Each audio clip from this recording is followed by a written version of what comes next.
Without freedom of information, we'd never have known that MPs were claiming thousands and thousands of pounds worth of our money for their duck houses and for their moats and for all kinds of other frivolous items that the taxpayer should never have been paying for. We'd never have known so many stories that are vitally in the public interest. But the problem is, freedom of information is under unprecedented threat now. We've discovered that there's a secretive unit inside government that is screening all the freedom of information requests that get sent to government and is profiling journalists. That is against the spirit and the letter of freedom of information law. As one example of just how important this is, how it can often be a matter of life and death and justice, there's the story of Jason Evans. Jason Evans was 4 when his father died. Jason's father, like thousands of other people in Britain, was given contaminated blood on the NHS. In this case, it had HIV and he died. It's strongly my belief that had action been taken, my dad would not have been infected with HIV. And in that scenario, it's most likely that he'd still be alive today.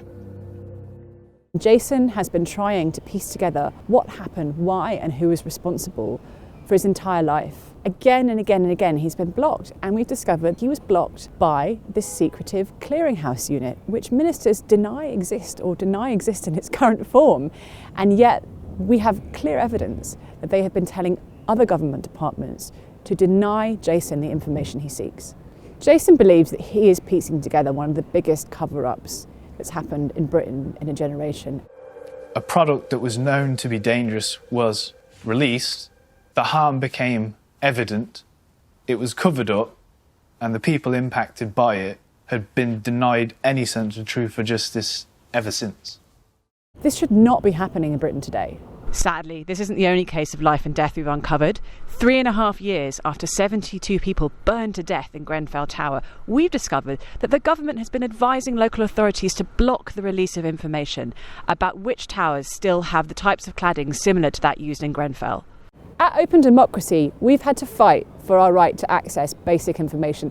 We fought legal battles which have taken years to, for example, discover what taxpayer-funded research about the consequences of Brexit actually says. Struggles that we should never have had to fight and legal battles we should never have had to mount. Michael Gove says that there's no breach of the law. We have direct evidence which contradicts this. Our reporter, Jenna Corduroy, entered a subject access request which showed that she was being discussed across government. There were literally, and I quote, government officials saying, "Just flagging this to you as Jenna Corduroy is a reporter for Open Democracy." I mean, it was that blatant. They are discussing who we are in relation to the information we seek, and that's just completely against the spirit and the letter of the law.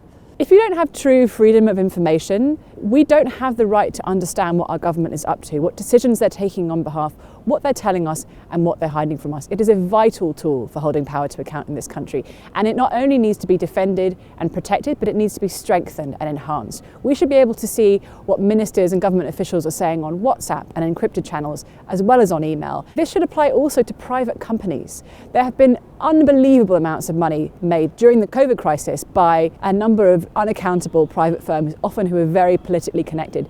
We need the law to be extended so that we can access information about how private companies are operating when they deal with government as well. The good news is that we can all do something about this. We're taking the government to court over their secrecy. We are also running a petition, which thousands of people across this country have already signed. If you add your name to this petition calling for transparency and accountability, this will materially affect the case because it will show that thousands of people across this country are demanding better access to information. And we're running a campaign across the media, getting newspapers, outlets on side from across the political spectrum, because this affects us all.